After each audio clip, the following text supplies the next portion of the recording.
Welcome to Sedona, Arizona, and today we're going to be talking about the Mayan calendar. We're here in the house of David Cosmo, who's lived in Sedona for many years, and we're going to be using his technical expertise to record this for you. And thank you, David, very much for being here to help me present this. We are here in Sedona, Arizona, and I moved out here in 1992. I've been teaching the Mayan calendar since 1989, and when Jose Arguelles first came out with his book, The Mayan Factor: Path Beyond Technology, I learned and I studied and I began teaching my first classes in 1989. I moved out to Sedona in 1992, met Jose Arguelles in 1993, and we're here today to tell you about the most important things that I have learned to share with you on this beautiful calendar of the Americas. The Mayan people, of course, live in Central America, and their calendar is a 260-day Venus cycle calendar based upon the cycles of Venus. And it tracks not only the cycles of Venus, but the cycles of Mars, the eclipses, solar and lunar, and is the world's most accurate calendar.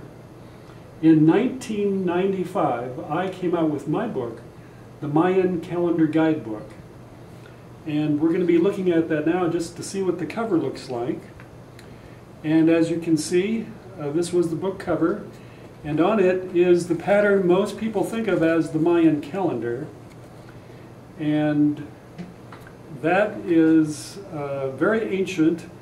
It predates the Aztec calendar, which we will be looking at in just one second. And the Mayan calendar, the earliest dates in stone date back into thousands of years ago. And the Aztec calendar itself, as you see here, was initiated and brought forward as a piece of art to the community in Mexico, was a commissioned piece of art in the year 1494, 2 years after Columbus discovered America. And as you can see here, the calendar has 20 symbols around the middle, and we have the directional points here, and here those are the year bearer symbols. And in here is also an inner pattern that you see, and just like the Mayan calendar with this inner pattern here, you also have an inner pattern here. And so that is the Aztec calendar, and we're going to be looking at right now.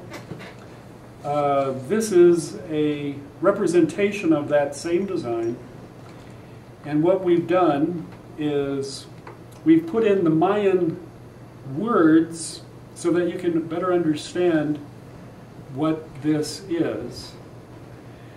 At the very top, we have the very first symbol, and then going around counterclockwise, we have the year bearer, which is, this is midday, this is heading towards the west, so the night is the gateway to the west, and then we have here another direction, the serpent guarding that gateway to the west, and then as the sun sets, you'll see it goes down here into the symbol for death, in which case I am calling it the dream, being that there is no such thing as death, only that we change forms. And that the illusion, the Maya, is that we die, and of course we do not die, we only change forms. And the Mayas understood this.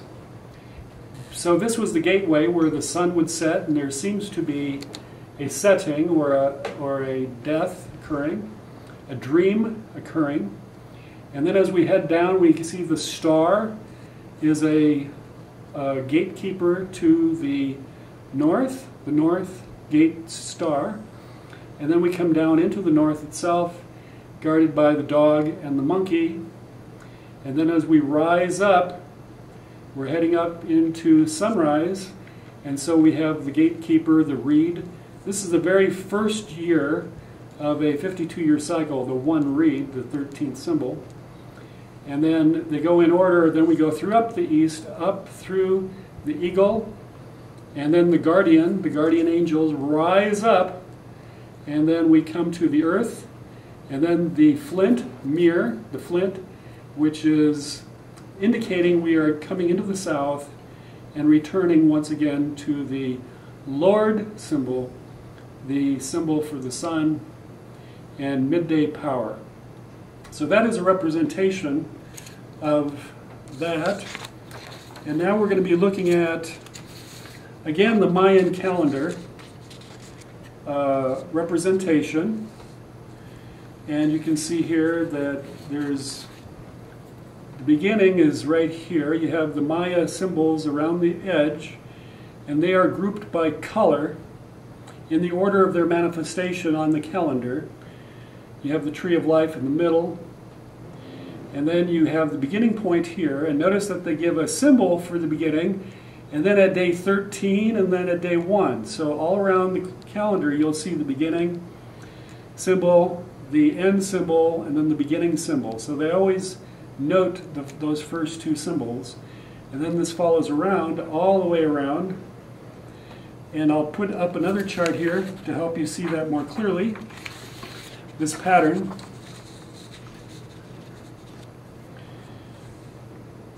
So we begin again here at the blue X, and you can find all of this information on my website at MayanCalendarForYou.com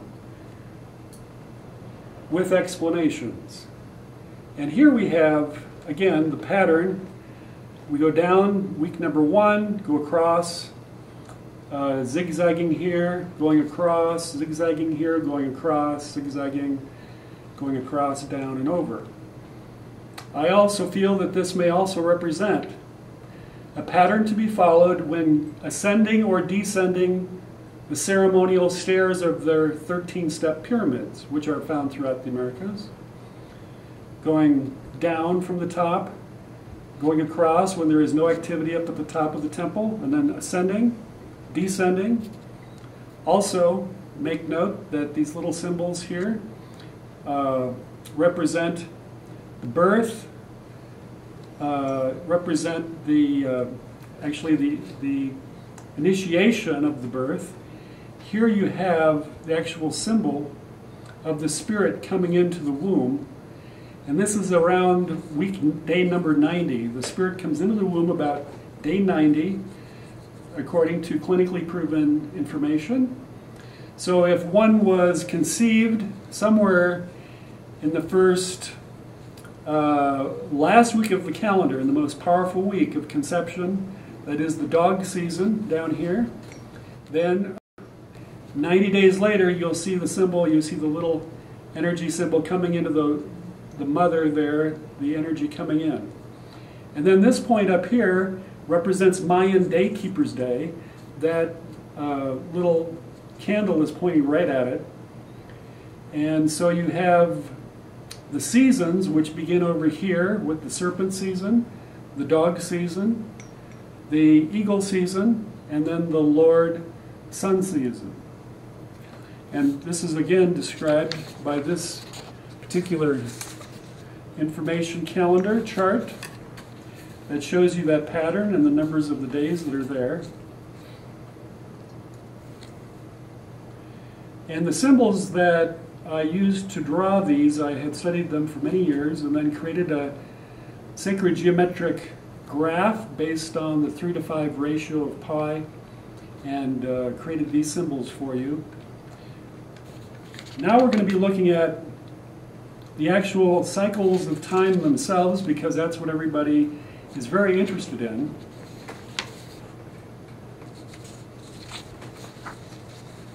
Here you can see the major cycles of time.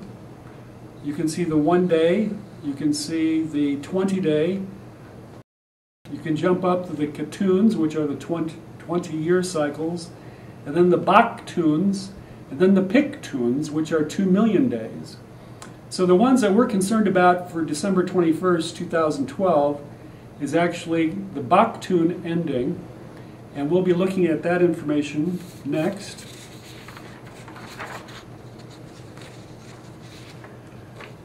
Okay, here's a chart that you'll find on my website, Mayan Calendar for You, and this is the long count, or what's known as the Pictun.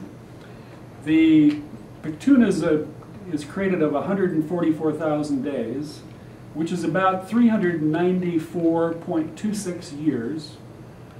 And the cycle that we began, that we're in currently, is the 13th cycle of 20 in all. So the Pictun is the big long cycle in time. It's made up of 20 Baktuns. These 20 Baktuns are 144,000 days in length, and that's about 394 years. We're in the 13th cycle that began in 1618 and completes on December 20th. The large cycle itself began in the year 3114 BC. As you can see on this chart here, at the top we have the number of days in the cycle, 2,880,000 days. That's a Pictun, and that's 20 Baktun cycles. One Baktun is 144,000 days, and now we're going to be seeing the exact dates as they appear in order. And you notice here that the beginning date was for 3114 BC, and Krishna was alive at that particular time, the first ascended master on earth. And today we are in the 13th Baktun, coming to the close of that. And these also, on this part of the graph, corresponds to the actual 13-day Mayan week. So large cycles of time can be expanded so that you can see this 260-day calendar with these 20 weeks. And then as you expand to the 20 Baktun, each of those Baktuns represent a particular week on the Mayan calendar, so we can begin to interpret their meaning. And right now we're coming to the conclusion of the 13th Baktun, and that will be on December 20th. On the 21st of December, we begin the 14th Baktun, right here, and this corresponds to the dog week on the calendar. And so this is what you'll find on my website, this chart to help you understand the 20 cycles of time that we're in. The whole issue of December 21st and the end of the world, so to speak, as some people are calling it, was created by the understanding that there's a stone dated about 702 AD, and on that stone it was representing a date and time, a ceremony, and they were marking that date and time in the year 702 by writing on the stone that this cycle was so many years away from the end of the Baktun, of this major closing point. And so they were basically saying that this Baktun was happening 1,300 years before the end of the cycle. So the whole idea of the end of the cycle was what this whole controversy has arisen from. And as we can see with the Maya cycles themselves, that the calendar is not ending. This is not the end of the world. But we're actually going to begin the 14th Baktun. And so we're safe, and yet something to think about is the fact that the cycle that we're in is actually began in the year 1618. And so we are just now transiting out of that. Today on the calendar is the day number 12 ebb, or 12 stairs as it's called, the very first week of the Mayan calendar. We're filming this on July 26th, 2012. And the date is the 12th day of a brand new 260-day cycle. And this cycle began 2 Sundays ago on the 15th of July. And it includes December 21st, and the 260 days continue on until March 31st. So this 260 days that we're in began in the 13th Baktun and completes in the 14th Baktun. So if you've been noticing a shift of energy in the last couple of weeks, it's because we're actually starting to make that transit. We've had our coattails stuck in the door, so to speak, of the 1600s, the Dark Ages. So it's kind of like swimming in the ocean, keeping our head above, we're surviving. And suddenly now we're feeling the sand underneath our feet even though we're in the water, so we know we're getting close to the beach. So we're just arriving. And on the 21st of December, we'll actually be out of the water on the beach. But we'll still be kind of wet because we still are tied in to the last cycle. And then on the January 13th, we begin a new 13-year cycle of the calendar, and we'll be looking at that chart in just a moment. And then it completes, the 260 days completes on the 31st of March. So we're in a big transitory time right now, and we're going to be looking at that in a little bit just to see what important dates are coming up in the next few months. The next chart that we're going to be looking at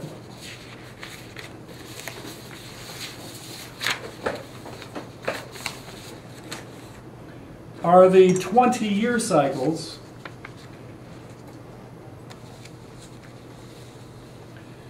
And each Baktun is composed of 20 Katuns. The 20 Katuns are the 20-year cycles. And each of these are 7,200 days, which is 19.71 years, almost 20 years. And so we are just at the next chart that you'll see on my website, underneath that Baktun one is this 20 Katun cycle. And so the 20 Katun cycle will complete here on December, let's see here, which began in 1993, and will complete shortly on December 20th. So each of those 20-year Katuns also have a representation on the Mayan calendar with the 20 weeks. So right now we're in the 20th cycle, the 20th Katun. And so you can look on the Mayan calendar and see the energies for that very last week, and that we're in the dog season of love. And so you can get the meaning of what these Katuns are just by looking at the Mayan calendar itself. The next cycle that we're going to look at are the ones that are coming up into the future. And there's a short list on my website where you will see these 20-year cycles.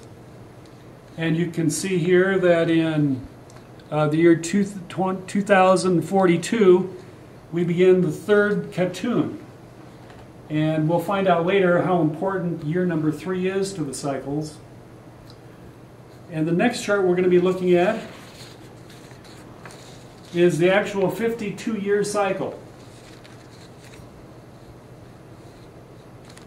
There are 13-year cycles, and we are at the completion of the second set of 13 years that began in the year 2000.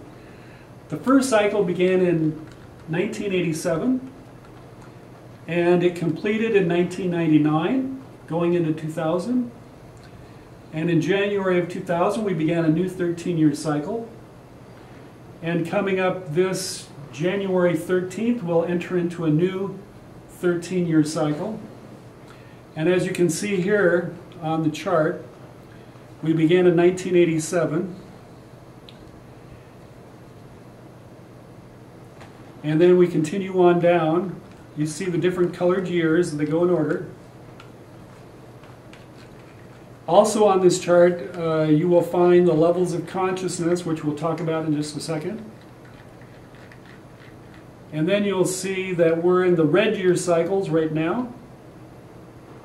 And also make note, David, you could zoom out just a little bit, that this year of 2012, corresponds with the same year on the Mayan calendar as 1492, when Columbus discovered America, so to speak. So the European interest increased dramatically in that year. So we're right at a time of new discovery also. And then you can see we have a new 13-year cycle beginning, 2013, and that takes us through 2025. Year number 3, and we'll talk about this a little bit later. Why don't we do that? But I just wanted to show you that this is a 52-year cycle, and there are dates that you can reference back on my website to find any year in time going back to the 1400s, actually. The harmonic convergence in 1987 was the start of a new 52-year cycle. And there was a prophecy that upon the arrival of Cortez, upon the arrival of the Europeans in 1519 into that area, there would be 9 hell cycles, 9 cycles of very much distress. And that completed in the year 1987. And what we're going to look at now is something that I feel is probably one of the most important pieces of information that I've ever come across in my studies of not only the Mayan calendar, but my own personal spiritual studies. And what we're going to be looking at is a map, an actual map of consciousness that has been clinically proven to be true. Dr. David Hawkins, who actually lives here in Sedona, had attended a workshop in the 1960s, right when acupuncture was coming to the Americas from China. And he saw a demonstration of kinesiology, or muscle testing. This is where you stick your arm out and you can press down on it to test your strength. Chiropractors use it, nutritionists use this technique now. And you would hold on to something like a vitamin or vitamin C, and they would test your strength. And if it was good for you, your arm would remain strong. If it was bad for you, you couldn't keep it up. But what they discovered back in the 1960s is that just by holding in mind negative emotions, just by holding them in mind, your body would go weak, and that the measurable chi within the acupressure ley lines, which is very measurable, actually decreased. And Dr. Hawkins, Dr. David R. Hawkins, who had the largest psychiatric practice in America in the 60s, Dr. Hawkins has an incredible biography. He was one of the people that helped Bill Wilson, help create the 12-step program. He is considered the world's leading expert on spiritual practices and psychiatry. And he discovered, after many years of research, in 1995 he came out with his best-selling New York Times book called Power versus Force, in which he proved that muscle testing, or kinesiology, can be used to determine the truth of any statement. So Dr. Hawkins has written a whole series of books on kinesiology, or muscle testing. And his research has been verified by teams of researchers, experts all over the country. And the chart that he developed is, we're going to look at that now. It's called the map of consciousness.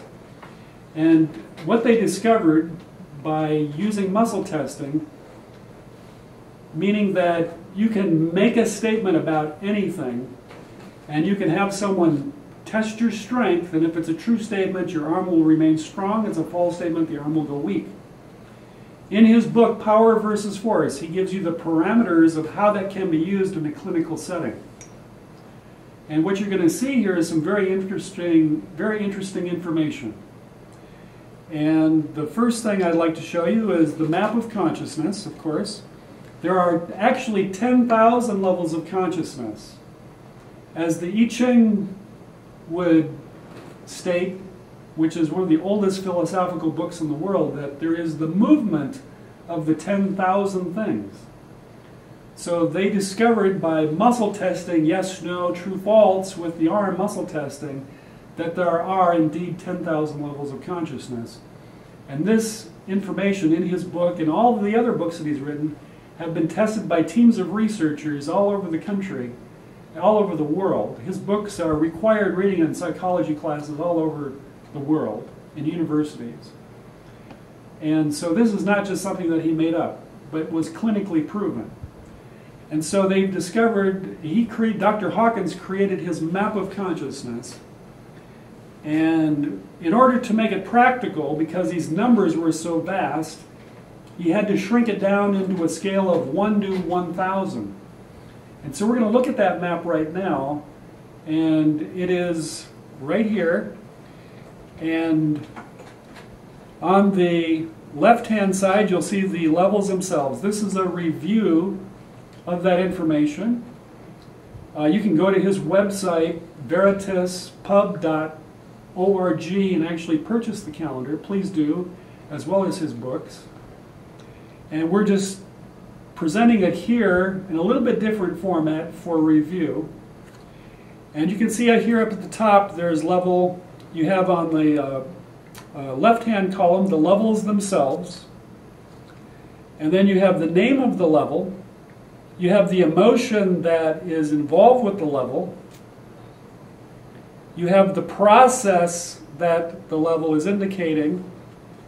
You have the view on life, that if a person is wholly in mind these particular levels of consciousness, what they're seeing, what they're perceiving at that level of consciousness. And also there on the very far corner, you'll see the column for how they perceive divinity or God, and that is right here. And so on this chart there are 18 major levels of consciousness. And the levels themselves are actually logarithmic.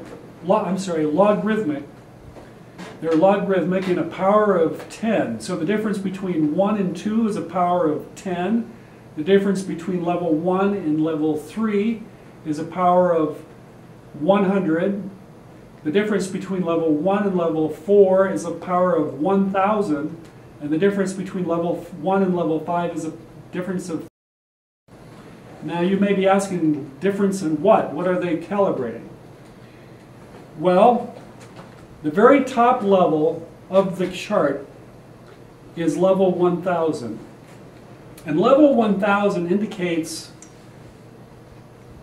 absolutely, with absolute truth, that at that level of consciousness, one can perceive reality. And that reality is perfect love and peace. Perfect love and peace at level 1,000. As you go down the scale, as you go down from the top, it indicates increasing resistance to perfect love and peace. And at level 200, there's a major point. There's a major point right here at level 200. And that at that particular point, the levels of consciousness become false. They become not true. And that these levels down here are all the negative emotions. Keeping in mind that life on Earth has evolved over billions of years. And life, when it first arose, had these lower levels of consciousness. But these levels of consciousness below 200 on this chart indicate actually unconscious dreaming as compared to the fully awake, enlightened master. And so everything below level 200 on that chart will make one go weak with the muscle test. Everything above it will make you go strong. And so you'll see here all the different levels that make you go weak. And above the chart, all the positive emotions that make you go strong.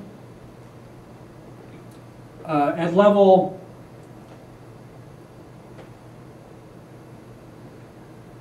310, there's the level of willingness. And that's the doorway to the higher levels of consciousness.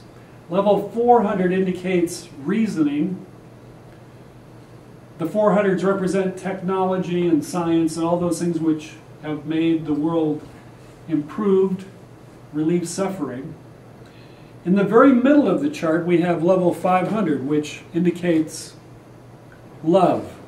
Right in the middle, love. Right in the heart of the chart.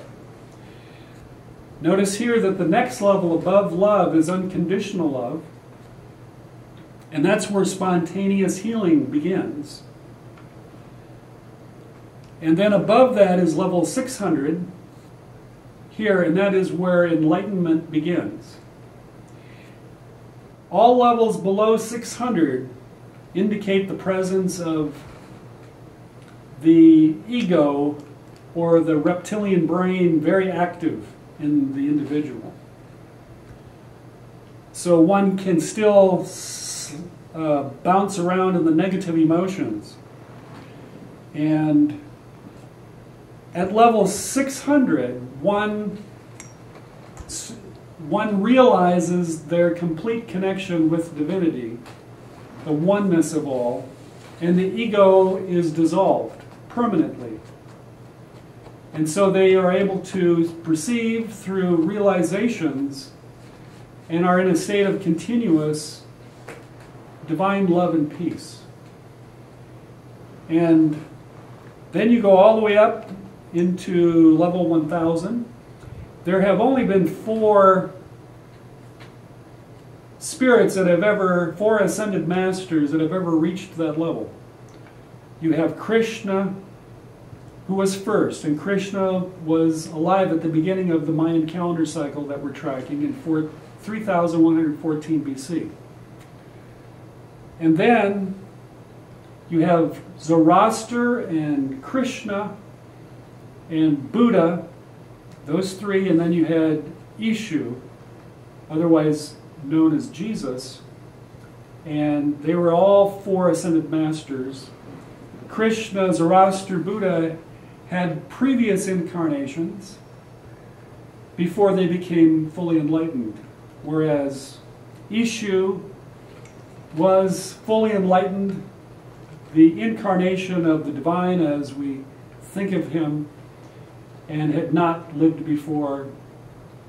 And so that's a fact that is verifiable through kinesiology muscle testing.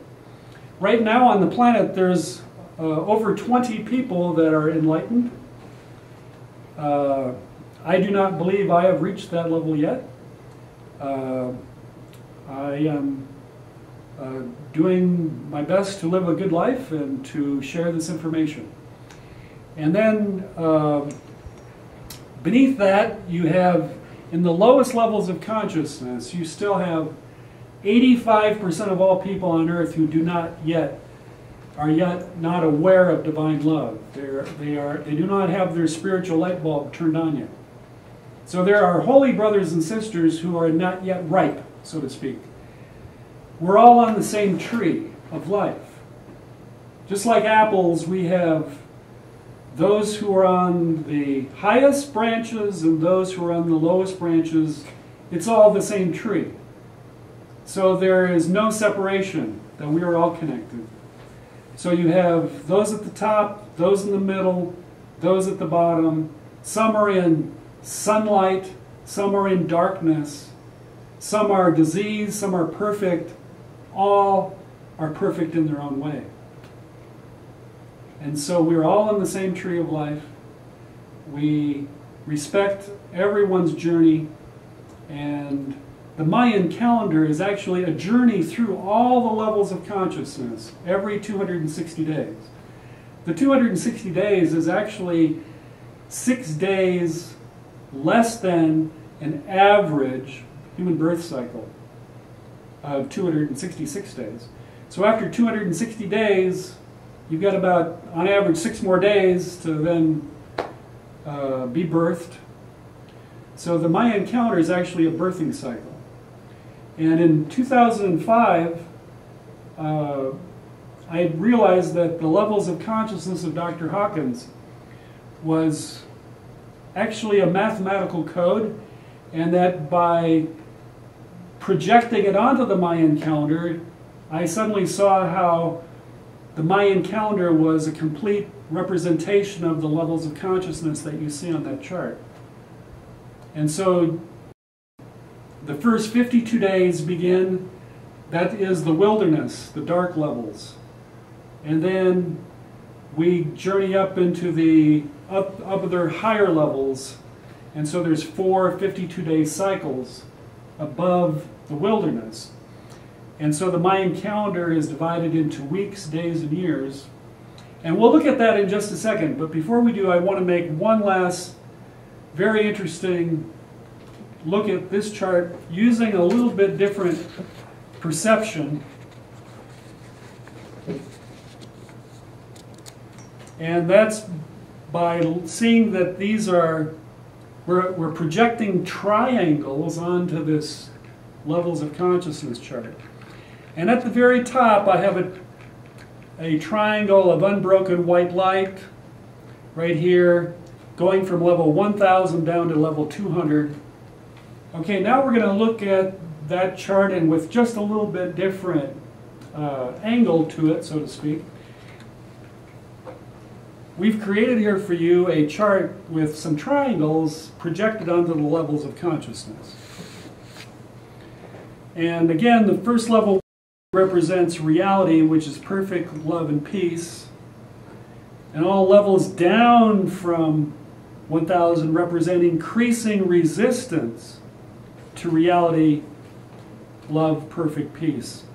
The white triangle from 1000 to 200 represents God, the divine, holy creation, where all is good. The white triangle from 1000 down to 1, this one right here, represents yang and yin, the light and the dark that Holy Spirit encompasses, that reaches down into all the levels, even into the darkest place of illusions, to facilitate the knowing that frees one's mind from all illusions and resistances to reality. So we have the Holy Spirit here, which encompasses that yin-yang symbol of light and dark, the dark being the illusion. So you have the divine, good creation, then you have the fall, so to speak, the illusion, the dream, and then the dark triangle from 1 up to 199 represents the primitive lower mind of basic survival, the not positive negative emotions, selfishness, force, clever predatory entanglements, the wilderness, the dark shadow world of illusions, the dream of separation from being divine, the divine Holy One. And then the smallest white triangle right here with broken lines represents the awakening into that higher realm, the higher spiritual mind, the basic positive emotions, and the thoughts of concern and caring for others besides just oneself. But it still bounces back and forth into the negative realms and remains below level 310. Then the next biggest triangle up here with the broken lines represents being willing to ascend higher into the higher levels of awareness using reason and wisdom, but still can't quite reach love at level 500. Being an intellectual genius calibrates at 499, but the reality of love is only contemplated, along with all the other higher non-physical realms of spiritual being. Here the mind is just thinking about things and still separate from the heart, and still can bounce back and forth to the negative realms, and so this remains below 500. It's kind of like a ceiling. A lot of geniuses just can't make that transition into the non-physical dimensions, which has now been proven using kinesiology. And then the biggest white triangle with broken lines represents the realms of love and still higher realms of unconditional love, where spontaneous healing begins. Yet this still can bounce back and forth into the negative realms because the ego mind is still active, and so remains below enlightenment at 600. Now, when by divine grace and karmic merit, enlightenment is realized at level 600, one has totally surrendered the ego mind and is one with Holy Spirit, realizing continuous revelations, divine love, and peace. This details why when one chooses not to be in constant communication with Holy Spirit, then one's mind and ego will think that it is separated from others and seemingly entangled in a world of illusions and dreams and desires, pain and suffering. That one choice determines the path and process of spiritual evolution we are all embarked upon. So this is a very important discovery, that you have these positive emotions and levels. That is the light of God, which sees no darkness. So darkness is an illusion, and yet if you're dreaming and you dream that you're in pain, you're going to feel dream pain, so it seems real. So Holy Spirit is the part of the Trinity. You have the divine created goodness, then you have the yin-yang, which encompasses the light and the seemingly darkness, to help us understand that it is just a dream. And so, as you can see, the only way to come into full reality here of perfect love and peace is to join with constantly and surrender the ego, which keeps one limited. So when one surrenders the ego, which is by grace, which is a realization, it's not something that can be attained, it just happens. And when that happens, one no longer sees one as separate. So there's no resistance to perfect love and peace. Now, people who are up in this level, 85% of all people who become enlightened leave the body. So those that remain are thoughts that they are thinking of actually have to do with the universal human condition. So when they are perceiving the dualities of the human condition, they're transcending them, surrendering them constantly, and being constantly in perfect love and peace. So it's a complete ceremony that one is in at those particular levels. Now, when you project the Mayan calendar, when you take these levels and you project them onto the Mayan calendar, what you're going to see here is, I guess right now what we're going to do is just look at the Mayan calendar first, and then we'll come back to the subject. But I just wanted to let you know about this because we're going to be talking about that a lot.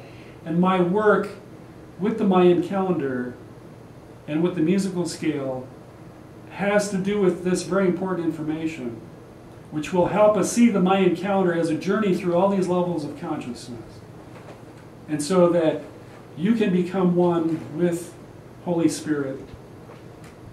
And there are certain days on the Mayan calendar that seem to be more of a connection with that. And we'll be talking about that in just a minute.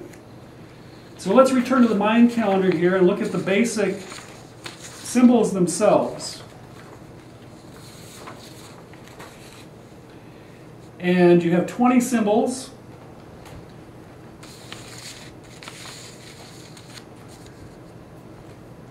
And they're grouped in 4 colors: yellow, red, white, and blue. The yellows initiate a 4-day process. The reds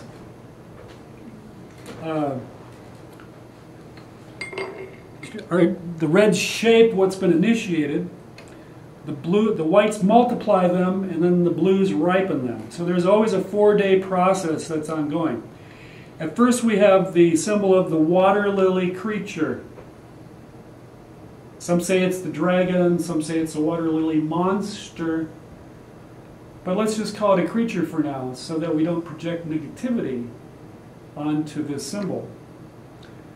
And then we have that which is the essence of any form. So first we have form, then we have essence, which is spirit. And you can go in and look at these on the website, and you can look at the names and work with them. And I want to just let you know that the biggest arguments that Mayan calendar people interested in it have is, what are the meaning of the symbols? And everybody gets all bent out of shape about what the meaning is. And so I've presented them here to my best understanding. You can look at them on my website at your leisure. And actually the symbols are the meaning of the symbols, how they're drawn, what their color is even, is a personal revelation to you. And things will reveal themselves to you as you draw them, as you work with them, as you understand what they mean. So actually what's more important is knowing that there are these 20-day cycles that the calendar has. Just like there are 20 Baktuns, just like there are 20 weeks on the Mayan calendar. Here you have 20 symbols. And so we have form, the dragon, which is the birthing, the water lily creature. And then you have the wind, which is shaping that energy, and then it's multiplied. The night represents the waves, the multiple stars in the sky, the temple. There's multiple interpretations of these, and even if you were to travel into the area of Mexico and ask the Mayan elders themselves, you will get different answers. So that itself could be a whole study in itself, just what the meaning of those symbols mean. Today I use them more or less as marker points for the meaning of the years, for the meaning of the 65-day seasons within each calendar cycle. There's 4 of those. And so the symbols are very important as 20-day cycles, as the 20-day hoop month. So the 20-day Mayan calendar is actually a 20-day month, these 20 symbols. Then that which is multiplied creates a code or a seed. So you have form, you have the spirit imprinting that form, you have the multiplication, the echo, so to speak, the waves, which represent the multiple stars in the sky, the night, the waves on the ocean, this multiplying effect of energy. And then that is a code, a seed which is implanted. And then you move down to the next symbol, the serpent. And here the roots, the seed begins to sprout. And then that seed grounds itself. And you can see here the seed is sprouting upwards, is grounding itself there. And this is also the symbol of the dream. It's also the symbol of death. in the Mayan and the Aztec calendar. Again, meaning that there's a transition that's occurring. The transition is a connection between that above and that below, and that's what that symbol shows you. The root and also the stem, as above, so below. But it's the realm of that we are unknowing. It's the aspect of surrendering your knowingness to get to a deeper level of knowing. And then the next symbol is the hand. And in the Aztec calendar, it's the deer symbol. So I guess the hand and the antlers of the deer represent the same thing. It's that one into the many. The gathering of the will. The one thing manipulates the many. Gathering them together.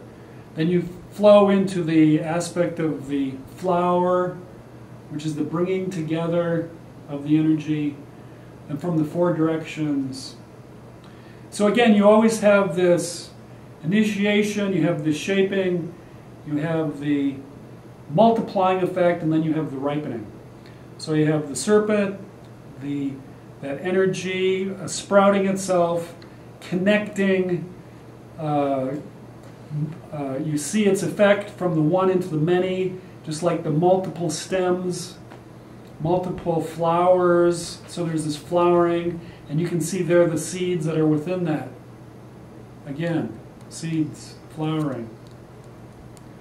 And then we move down into the next set, where there's initiation, this water, this movement, this flow back and forth which is occurring. Just like the moon influences the tides, the moon creates waves of energy. Just like in our body, we are basically, liquid vibration, love, spirit. And so the next symbol is the dog, which signifies compassion and nourishing, and both inward and outward nourishment. And then this is multiplied, and anything that you do over and over again is an exercise. It represents assembling the community together. The Mayan Daykeeper's Day, in which all daykeepers gather in ceremony on the calendar. It happens on Monkey Day.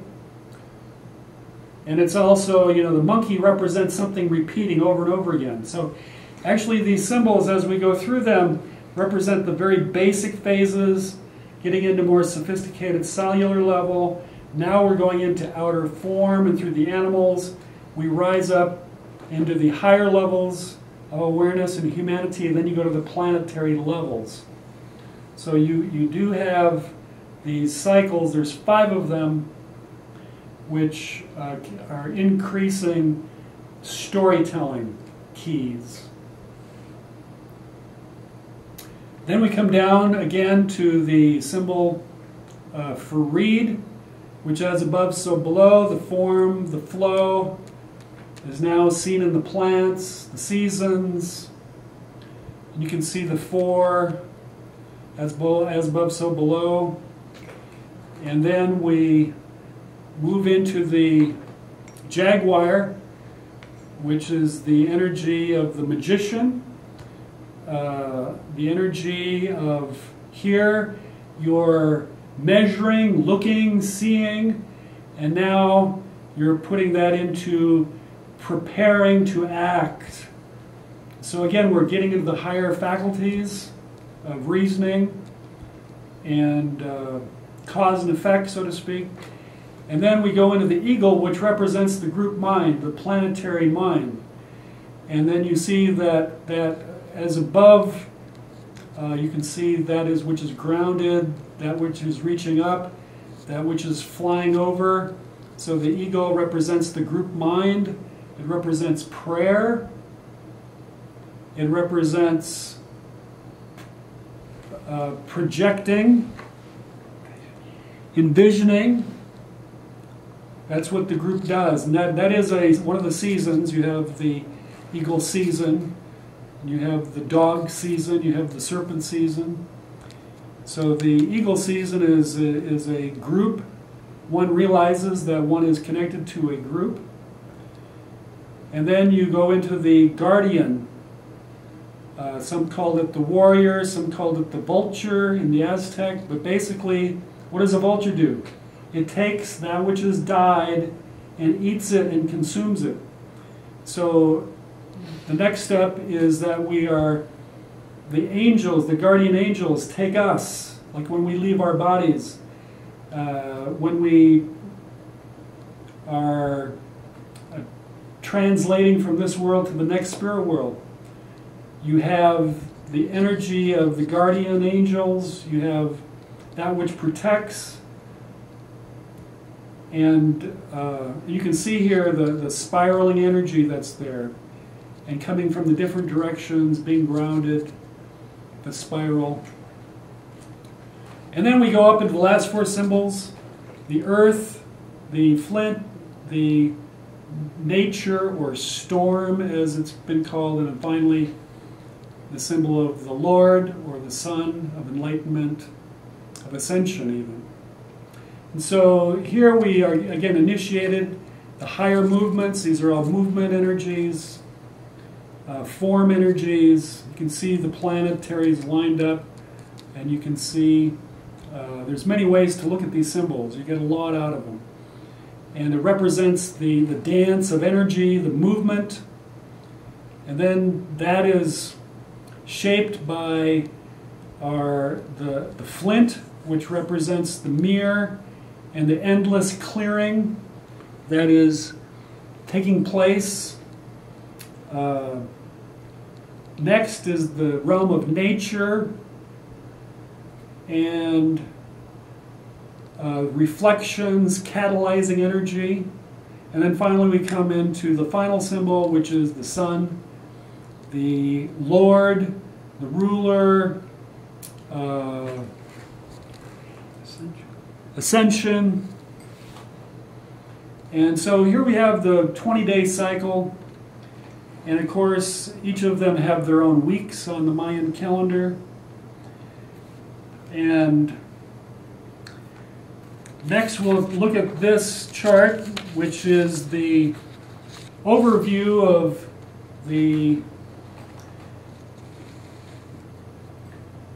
complete 260 days and how I have created it for you in a chart.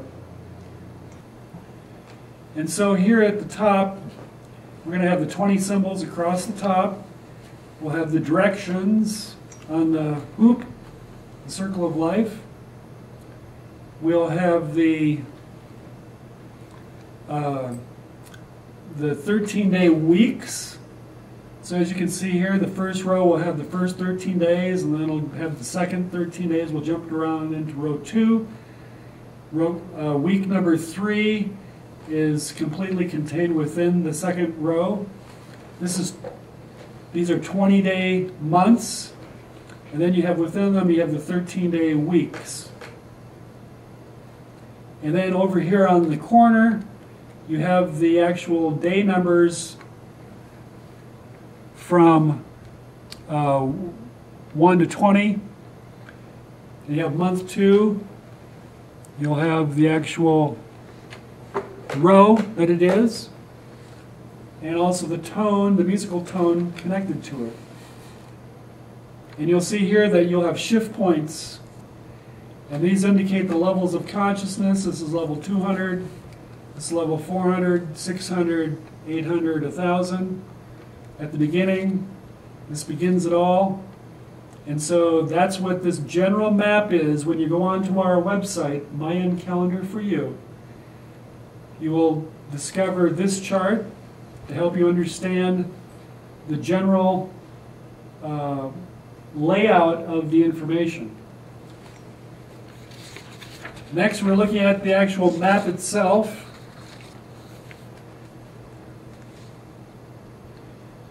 And here we've got the names of the symbols at the top. Again, you have the directions, the gateways, the year markers.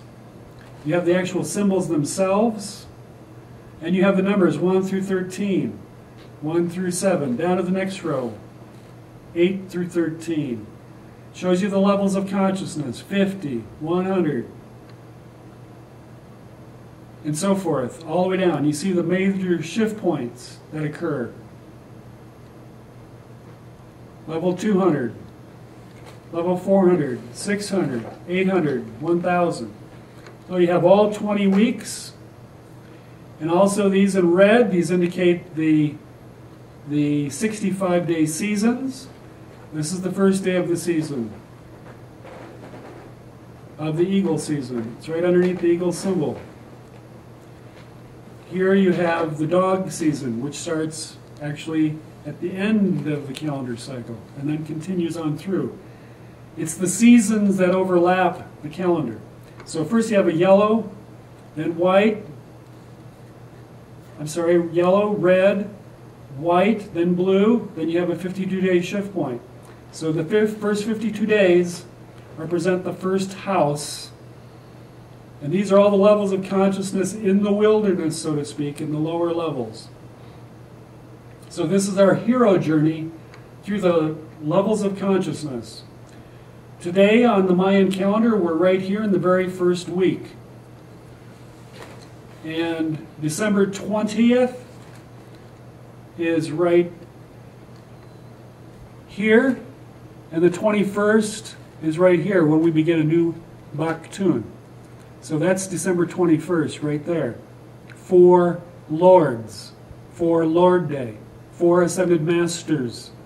That when you go into enlightenment, that is the energy imprinted.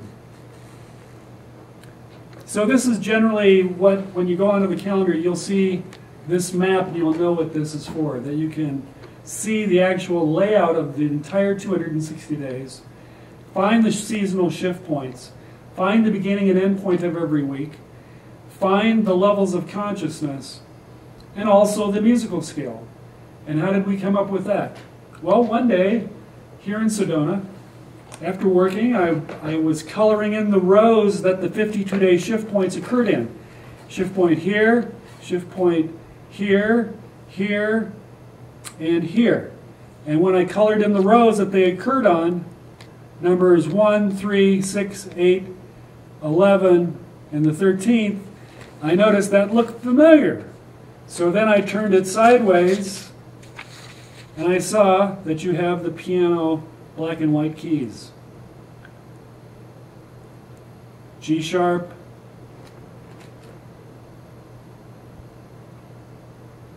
A sharp, you have them all.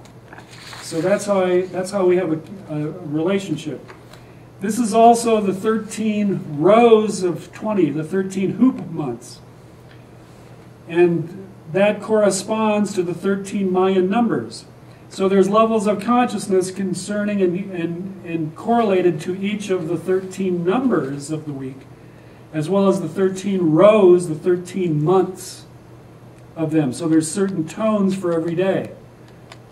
There's certain levels of consciousness with every tone, with every day. Both on the small scale, 13, and on the large, 13 month. So that's the application of that particular scale. And it's a fractal of time. Bigger and smaller scales all represent the levels of consciousness. The next chart we're looking at is very similar, but here we're looking at the actual 65-day seasons. And on this chart, the seasons begin with the serpent right here on 3 Serpent Day. So it's the seasons that overlap each of the 260-day cycles. So once we get into this part of the calendar, as we go through these couple of days right through here, you will notice a shifting into the future. Things will happen around this particular time that, oh, that's going to affect the next 260 days. So these are all the 65-day seasons. The serpent season, the red dog season of love, which then overlaps into the next cycle. Then you have the eagle season, and then you have the season of the lords. enlightenment. Same chart. On this chart, you also see the same informations, but just a little bit different coloring.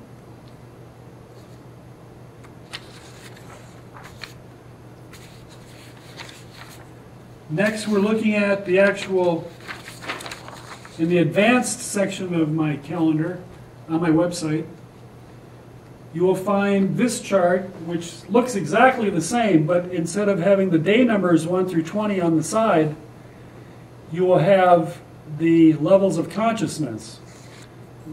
So you can have an indicator with the tone and the month, the Mayan month, with these levels of consciousness. And if you were to look at that on a musical scale,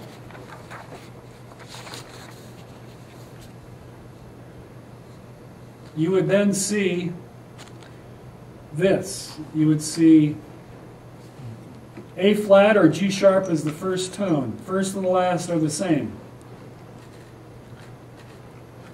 So this is the first month, second month, third month. These are days of the week. These are years. There's tones involved.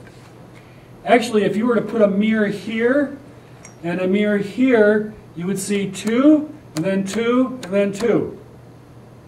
If this is the first. So this is the G sharp, A flat start point.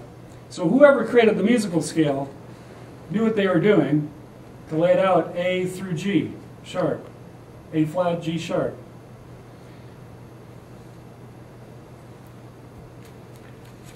Now we're going to be looking at the expanded levels of consciousness in the same advanced section of the calendar on the website.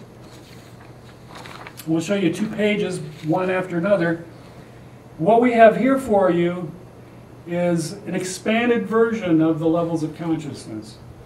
We have them listed all here. On the side we have the musical tones. We have the Mayan weeks, the day that they begin. We have the colors of the 13. We have the key words that represent other words that are calibrated in Dr. Hawkins' books, describing the different values applied to the different levels of consciousness. So this is a 2-page chart, and it begins up here where the divinity of God is infinite. You have archangels that are about 50,000 on the chart. So there are such things as archangels. Clinically proven using muscle testing. That's true. And then you have level 1000, which is the highest amount of energy that the human body can cope with that energy in human form.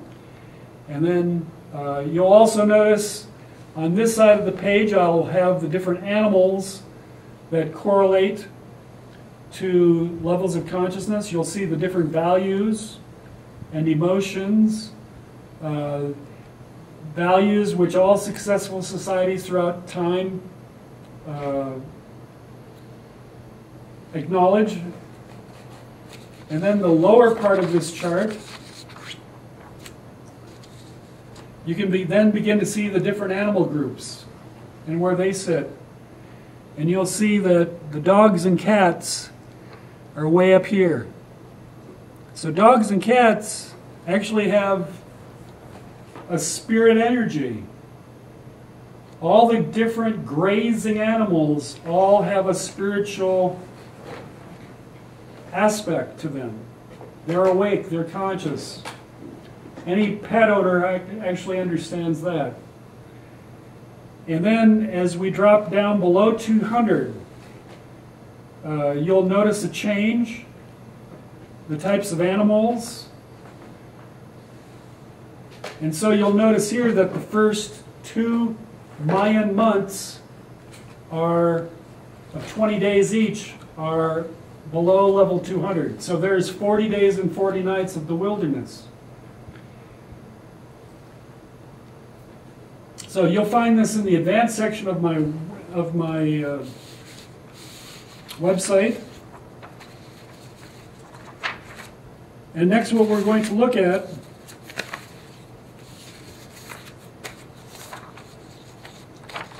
is that when we divide the levels of consciousness into 13 units, there are certain key words that I've chosen to represent the basic energies of those different realms.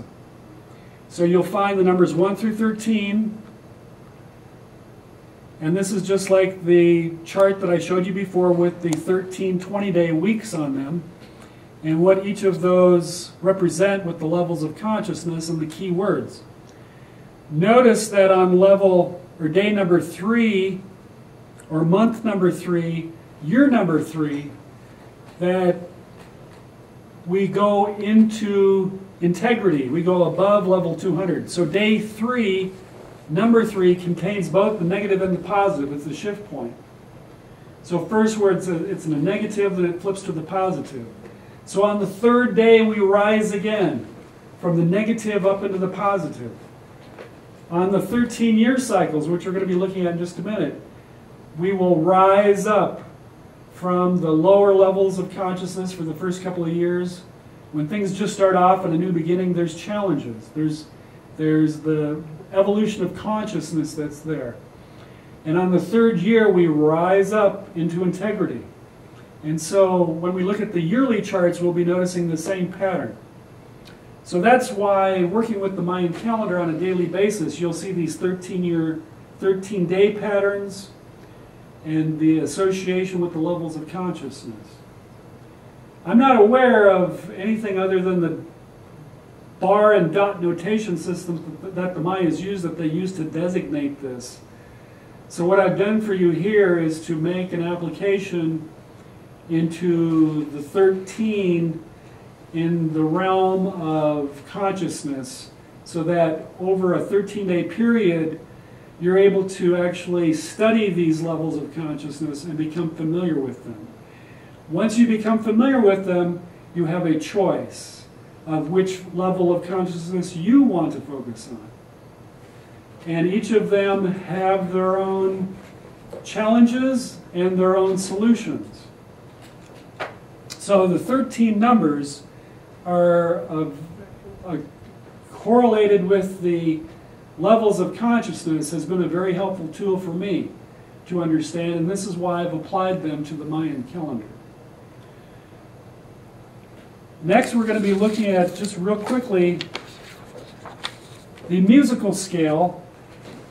And I'm not a musical person, but I did ask a friend of mine to show me what the basic chords, the harmonic chords are for each note. And what you'll see on this chart on my Mayan calendar website, Mayan Calendar for You, is you have the primary chords listed for each note of the 12-note scale. And 13 is the full octave. So time literally is octaves of time. And what you'll notice here is that each of these chords have a number relationship. So you'll see here that the very first day has relationships to other days within the calendar. And so people can now understand why, as you ascend through the levels of consciousness, and as these waves, see there's waves, they just move over one, move over one, move over one. They just move over one all the way through. So there's these different waves underlying reality that are in harmonic relationship. So this chart, there's 3 other charts with this, but you can look at that on the website to see what I was trying to get at by creating these charts. And so as you ascend into the higher levels of consciousness, sometimes that's activating the lower notes, the lower levels of consciousness. And if you go to a piano, you press any note, and all of them will resonate at some point immediately.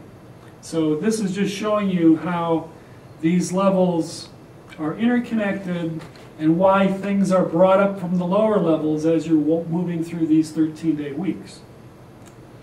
Now what we're going to look at are the actual time period that we're in right now.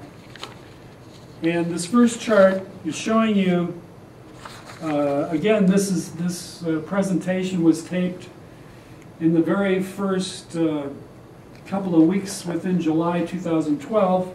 Today's the 26th. You can see here on this chart, and there's certain codes of the new moon and the full moon that are right there. These codes will also tell you when the season days occur. They're in red. Here on this column, you'll actually see the date. Here will be the 13-year color and the 13-year year describer. Right now we're in a 13 Flint year. And so it's red, 13. And then you have the actual season that we're in, and the actual year itself, and then the season, and then you have the actual weeks with their color codes, and then you have the actual numbers that they are, then you have the actual name of the week, the note that it's associated with, and then the 20-day note of the month, the tone, musical tone, and then you have the actual levels of consciousness with the major levels highlighted so you can identify them. And so here you can see that this is day number 12, we're right here. This is July 26th, and this is the 12th day, and you can see here we're in a very, red is the color. We're in a 13 year, the color, the years are 13 red. This is a red year, and it's a red dog season that we're in currently. And that red week will start in a couple days. And so you can see these power alignments, the levels of consciousness that they're at, and the actual tones that you can play with. Now as we move on into the year, this next chart is showing us as we get into November, because I wanted to show you, that's that's the earlier one. Here we go. That's the one I wanted to show you first. Okay, as we get into October, you'll suddenly notice that we're in the eagle season, and then it shifts here. We get into the Lord season right around November 10th. 11th, actually, we begin the Lord season. That's the season that December 20th and 21st is going to be part of. So you'll definitely notice a shift here come 11/11, November 11th. And you can see here we're getting into the higher realms of consciousness, up into the 400s. And then as we shift into the next page, this is actually the calendar page for December 21st, 2012. You can see here that at that date, I've got it marked here, right here, December 20th and then the 21st. This ends the Baktun that we're in that began in 1618. It's in the Lord season of enlightenment. And you can see the year calculations are right here. And we go into a shift point, and we're right there into the higher levels of consciousness in the 600s at that particular point. And there we are with for Lord, for Ahau, for Aha, some people pronounce it, day number 160.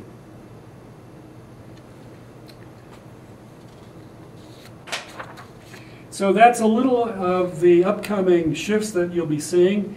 That's how you can use this chart when you go onto my Mayan Calendar website. Again, you'll have the dates, you'll have the color of the year of the 13-year period, the year period right next to it, the season, you'll also have the full moon, new moons, and then you'll have the actual number of the day, You'll have the color of the week that we're in, the actual names of the week and their number, the tones, the 20-day tones, the levels of consciousness, and some of the highlights as we go through them.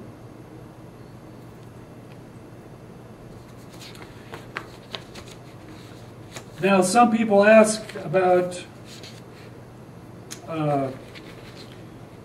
how do people, what is Venus, what is the calendar aligned to? What we're going to show you next is what happens when the Earth, and Venus, and the Sun all line up, and how often that happens. Every 8 years, Venus will go around the Sun 13 times, and the Earth, of course, is going around the Sun 8 years. So in 8 years, Venus will make 13 circles around the Sun. And they line up. There's an alignment 5 times where Venus is exactly between the Earth and the Sun. And what this chart shows you is the previous dates on the calendar where this was happening and the star pattern that it creates. And anytime you see a star pattern, a pentagon, that's indicating, just like our DNA is spiraling on a pentagon hexagram form, our DNA is actually built upon the star pattern. So the star pattern is a very important form in nature. And so this is how the Mayan calendar is kept in alignment. And so what happens is that the Mayans had a book in which they kept the dates that Venus and Earth would be aligned with the Sun. And then when Venus were to arise as the morning star. So Venus will come in as the evening star, disappear for 8 days while it's transiting in front of the Sun. It's during the day, so you can't see it. And then it will rise as the morning star just before dawn on that 8th day. You'll see it just for a moment before the sun rises. And then every day after that, it will rise a little bit earlier and a little bit earlier. So the Maya day keepers, the Maya count, was kept by always aligning that pattern to the rising of Venus. And this chart here that we're going to look at next shows that pattern. And this shows you a number of years and a number of the 8-year cycles and the ones that they landed on for the day. And this is very important, how the calendar is kept aligned with Venus and with the rising of Venus. Because that code is within the solar system itself, so we're tracking that 260-day field to keep it aligned with that planetary movement.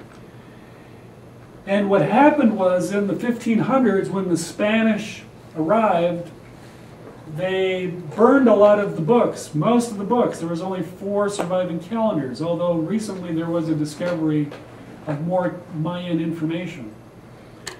And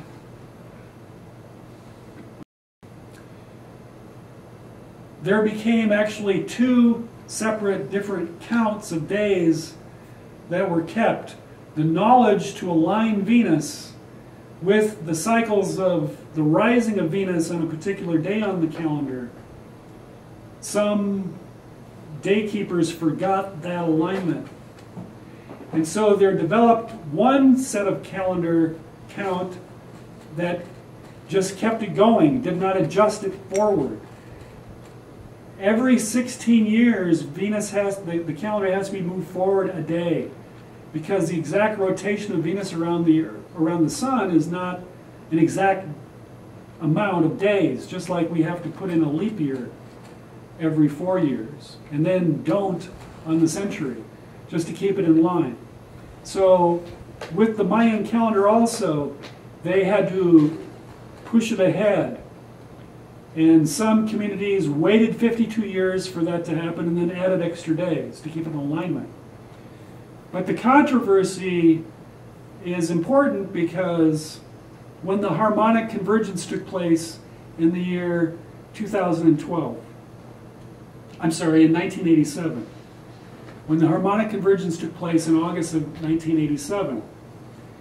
The most visual person at the time was Jose Arguelles, Dr. Jose Arguelles. And he was using what I call the lowland Maya count. And the Guatemala Maya are the oldest communities of Maya, and they have remembered to keep that count and to adjust it. Whereas the lowland count was not kept exact like that, and actually would run ahead. So when the harmonic convergence came about, most people were under the impression that it was day number 55 on the Mayan calendar, which was the beginning of the eagle season. And but according to the Guatemala count, with the real adjustment, that day happened on day number 260, which is very important because that is the most powerful energy of every 260 days. So we know Dr. Hawkins in his book has stated that for centuries the average level of consciousness on planet Earth was at 190. And we're going to put that chart up of the levels of consciousness so you can see this.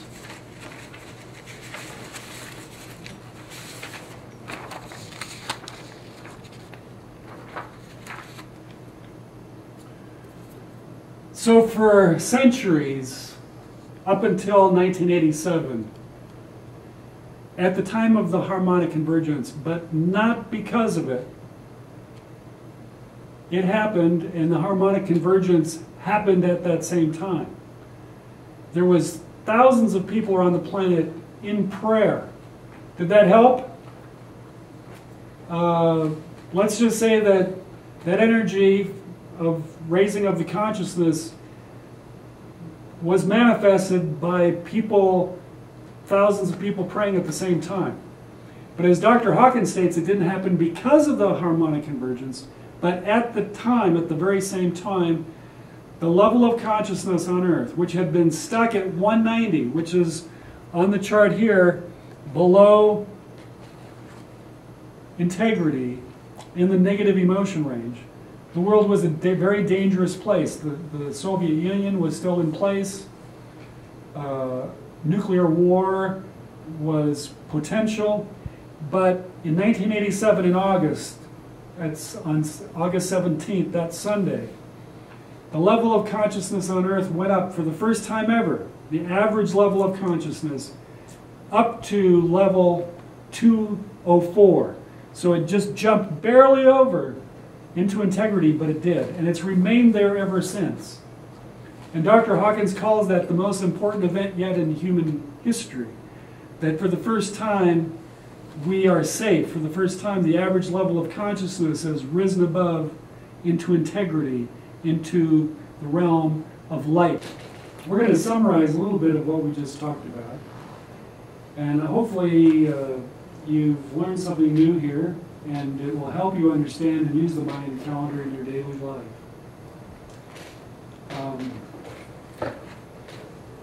Part of the energies of the new cycle of 2012 people are asking me about. And we are shifting from an era that began in 1618 AD, which is basically still the Dark Ages. And we're still in that particular Baktun, the 13th Baktun. And on the December 21st, 2012, we will exit that time and we will begin a new period. And from talking with different Mayan elders and local Native Americans, and also some of my own research, what is upon us in the next couple of years is something very good. It is actually the golden age of mankind. And so, after we move into the next Baktun, the 14th, that will be in December. And then will come the end of the current 260 days that we're in, on March 31st. January of this next year begins a new 13-year cycle. And just like with the levels of consciousness or in the Mayan calendar itself, the first 3 years, the first 2.5 years, there's challenges ahead of us. So the Mayan calendar is telling us of the shift that is upon us. And we can look at those 13-year cycles and see that in 2013 we begin a new 13-year cycle. 2015 is year number 3, where we rise up again from the wilderness years of those first 2. And we will actually begin at that time the foundations for the establishment of the golden age of mankind. By the middle of this century, we will have achieved peace on earth and the elimination of poverty and hunger. What is upon us is the beginning of the golden age of man. And by the middle of this century, we will have eliminated poverty and hunger, and we will experience world peace for 400 years. So something good is just around the corner here. So in January of this next year, we begin a new 13-year cycle. In 2015, on the 3rd year, we rise again, and much will occur very rapidly at that particular point. And then 2025 will be the 13th year of the next 13-year cycle. So from 2026, 27, 28, there will be a couple of years of challenge in there. And then that will continue on through 2039. And so 2028 is the next shift of 10 years that will be great advancement. And then again, we'll be at the end of this 52-year cycle that we're in, completing in 2039. And then the next 13 years takes us to 2052. And at that time, those 13 years will be very good indeed. And so the next Baktun takes us all the way up to 2407. And so there's 400 years there, which will be very good for people living on Earth. And so I've tried to give the Mayan calendar to you today in a presentation that has worked for me. And you can go to my website, Mayan Calendar for You, with the number 4, the letter U.com, Mayan Calendar for You. And all these charts I have that are there for you. You can look up any year. I have a section with the year codes that you can look up any year all the way back to 1900. You can see charts, these charts here. You can print them out, and they are free. This information has been given to me, and it is ours as a people. It's a community, and I have learned from others, and I have also listened to Spirit Within. And so one of the main things to be aware of is remembering that the real transformative energies of consciousness occur way up in the levels of unconditional love. And that's where spontaneous healing comes in.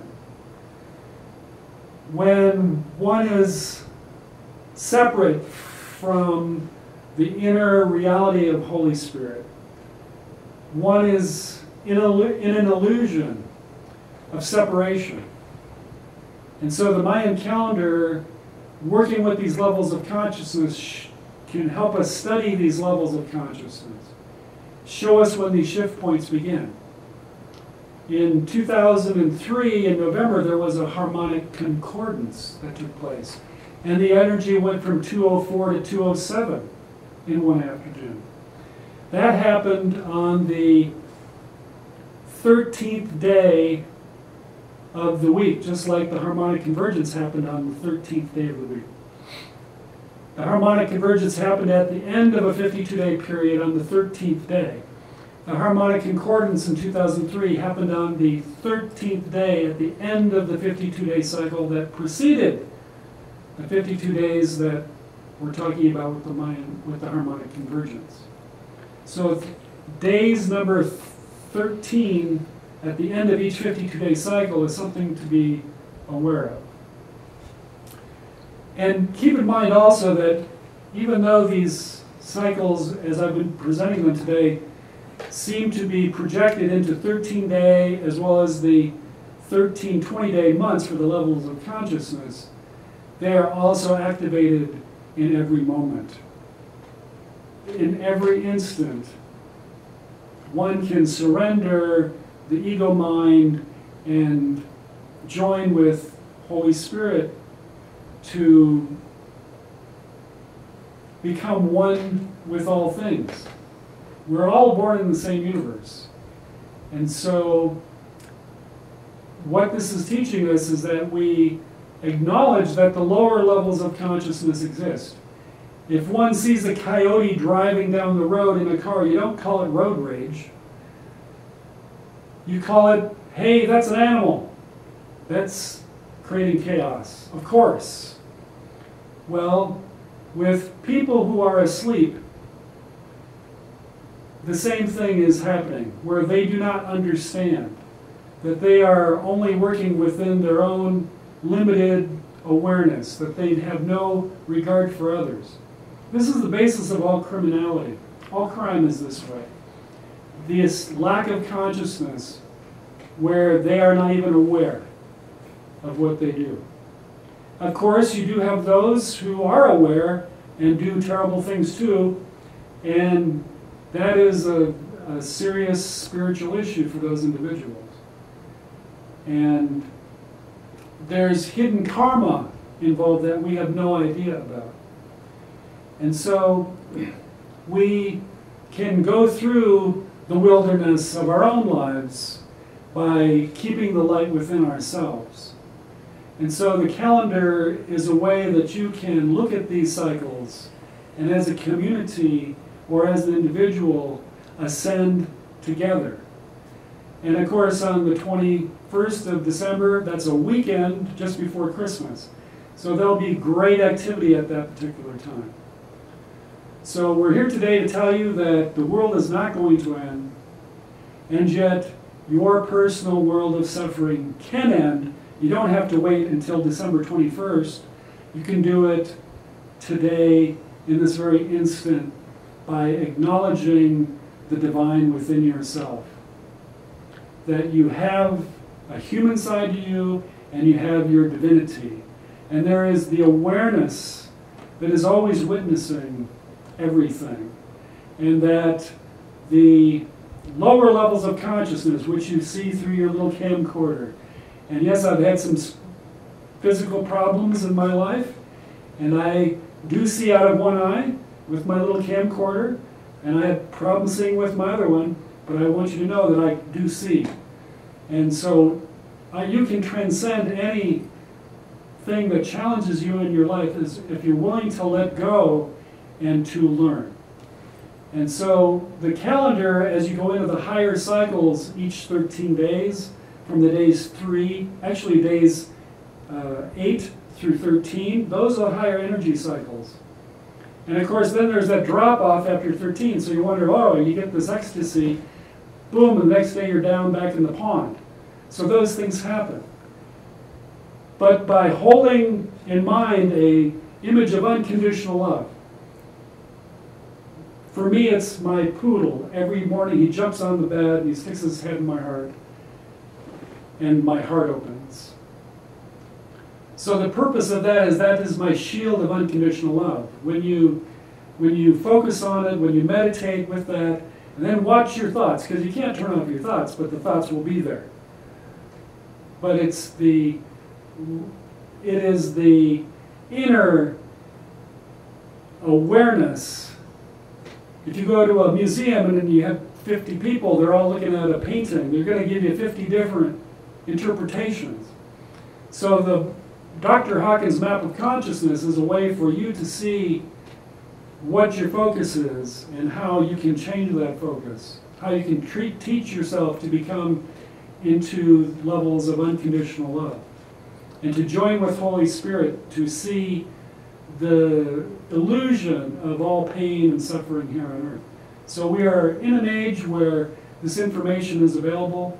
You can go to my website, find out more information, go to the links page. I've got all sorts of interesting things like super brain yoga that can immediately, within 10 minutes, have your brain halves functioning together just by doing your super brain yoga exercises. You can connect with Dr. Hawkins' site and his levels of consciousness. And he's written a whole series of books.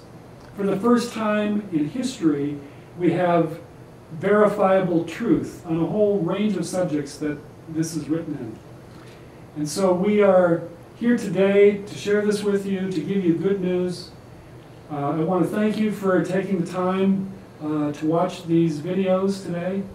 And please join us on our website at MayanCalendarForYou.com. And in closing, we connect with the divine light, and that we ask that we are always in conscious contact with that divine light, so that we can be the light and share the light on behalf of all beings. Namaste. Thank you.